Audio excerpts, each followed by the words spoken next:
Hello and welcome to Belleville, my Lego city. I'm J-Star, and today we're going to be talking about the Venetian Houses, the set from Bricklink from their designer series. I love this set. I actually only found out about this set a couple weeks ago. I have been thinking about doing canal houses for a while. About a year ago I designed this bridge, and you can see it's very Venetian in style. The columns, the double columns with the archways. I mean, it's right there. So when I saw this set, I knew I had to build it and modify it to fit my city. The set actually comes with a lot of white pieces, and I thought I could modify it pretty easily, just swapping out the black or the orange for my black pieces. But the sets on the secondhand market are so expensive now, it was much easier for me to just part it out and get the pieces on Bricklink. Now, of course, as I modified it, I made some changes.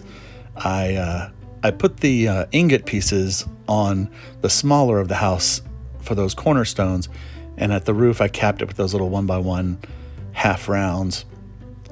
On the larger of the two houses, I made that upper central window bump out, which I think looks pretty cool. And I also did a little one on the back.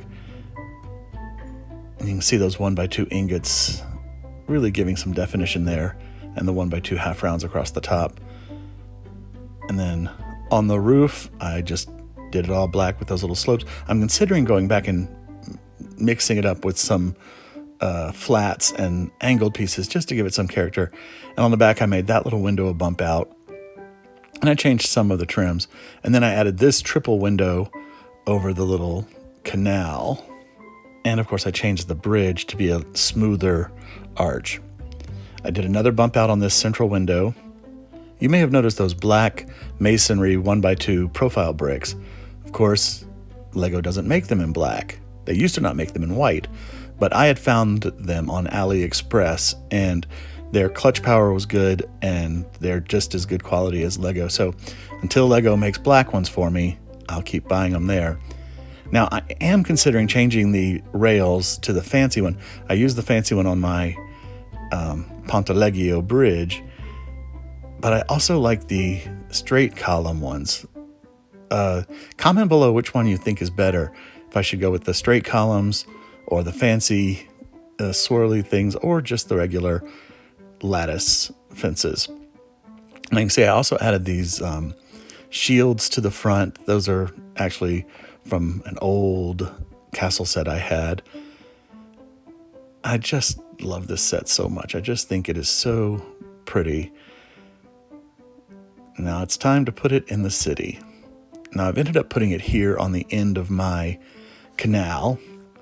I do plan to reconfigure the canal. I had added it for Atlanta BrickCon back in February, but then I reassembled the city differently at home, and it really needs to be redone because a couple of the buildings I have aren't the right size.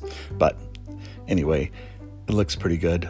Got all the canal water in, and if you take an overview, you can see how the water flows between the buildings and around. I'd like that to be wider and really attached to here on the main bridge. Plus, I'd like to see the faces of the buildings like right when you walk into the Lego room. But you can see here the main bridge over the canal and Ponte, and then the Lover's Lock bridge. But I do really like how the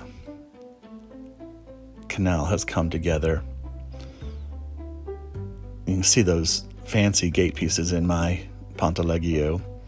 And here's a gondola that I built and another one that I built. So I didn't need to build the gondola that came with the instructions. Again, the main bridge over the canal in Belleville and the beautiful Venetian houses. Please let me know in the comments below if you like my modifications. If there's anything else you think I should change. I have really enjoyed building these Venetian houses. Thanks so much for watching. Please like and subscribe. For more pictures of my city, you can check me out on Instagram at LegoStar08. Thanks again. I'm Jay Star. Ciao for now.